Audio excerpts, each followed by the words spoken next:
It's about 6:30 a.m. on Sunday, June 22nd. And once again, we wake up to the dumbest people in this country are cheering the loudest for what Donald Trump did in bombing Iran yesterday.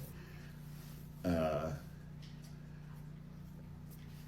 No New Wars crowd pivoted hard last night and this morning in cheering this on, in Donald Trump engaging in acts of war against yet another country in the Middle East without congressional approval. From the reporting that I'm reading, it sounds like he didn't even tell the leadership of congressional Democrats ahead of time what he was doing, but he did tell the leadership of Congressional Republicans what he was doing. And I'm seeing a lot of reactions that are like, that's it. This whole thing is over. This whole thing's done.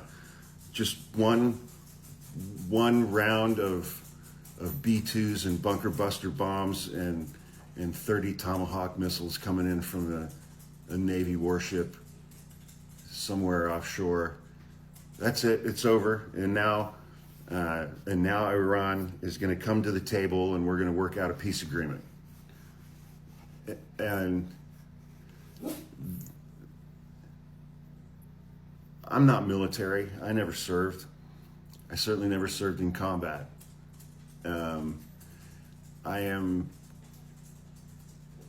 extremely concerned for the 40 to 50,000 active duty American military troops who are stationed throughout the Middle East right now, all of whom are within range of Iran's missiles. I am extremely concerned for them. But whether or not this conflict between the United States and Iran is over now because we had a successful mission, and we don't know whether or not it's been successful or not yet. We know that the planes flew. We know that the bombs dropped. I'm assuming they exploded. But I saw reports last night that the Fordow facility that is within a mountain is still fully functional. That we blew up the doorways, basically. But it seems to me that Iran is going to have a certain level of participation in deciding whether or not this is over. That it was just one bombing run and some Tomahawk missiles, and that's that.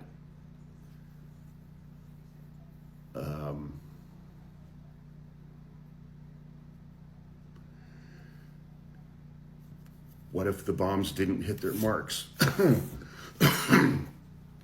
Donald Trump said yesterday in his little speech afterward that these three sites at Fordow and Natanz and Isfahan, if I'm getting that correctly, that those three sites have been completely obliterated, and that Iran's nuclear program has been eradicated in its entirety.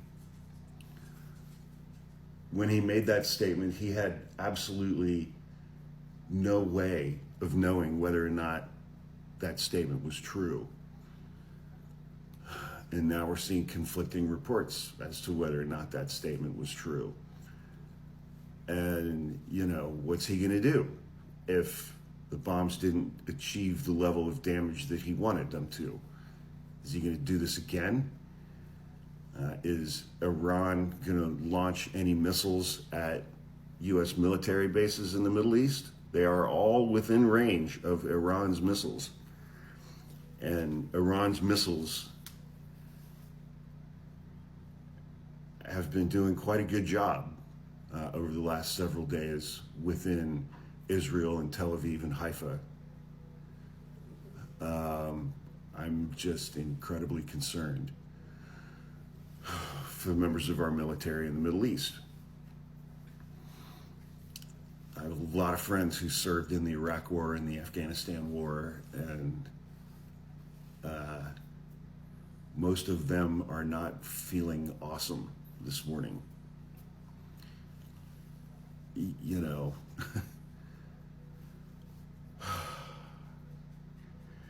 and this isn't, I mean, put it this way. All of the intelligence reports and all of the information that I've seen over the last few weeks coming from our intelligence community and our intelligence director, Tulsi Gabbard, said that they had no information to confirm that Iran had restarted its process towards obtaining a nuclear warhead. They may have still been enriching uranium, but it's one thing to get a bunch of enriched uranium.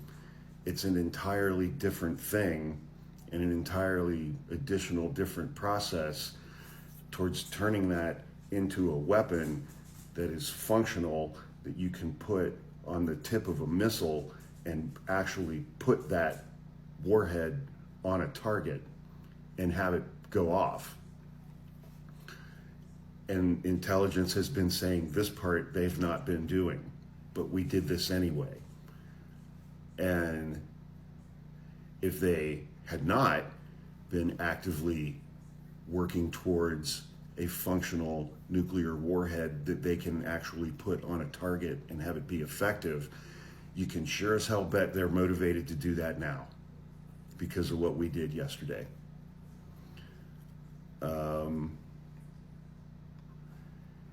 You know, another observation that I had is how incredibly weak and easily manipulated Donald Trump is as president of the United States. He did this yesterday because Bibi Netanyahu wanted him to. Bibi Netanyahu and Israel started this war with Iran a little over a week ago, knowing that they could not finish the job without our participation.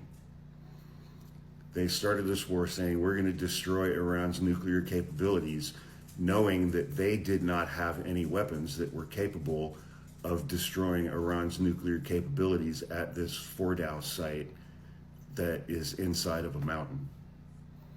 That was going to require American B-2 bombers dropping our 30,000-pound bunker buster bombs. And watching his news hits this week and the things that he was saying about Donald Trump and the things that he was saying about Iran, you know, today it's Tel Aviv, tomorrow it's Manhattan.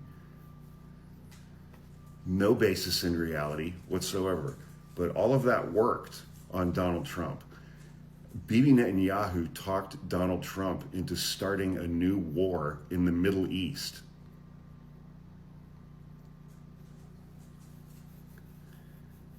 By appealing to his ego and his narcissism. So we just learned, and the rest of the world just learned, how incredibly gullible Donald Trump is, how devoted he is to his ego and his narcissism, and how easy it is to manipulate him into starting a war.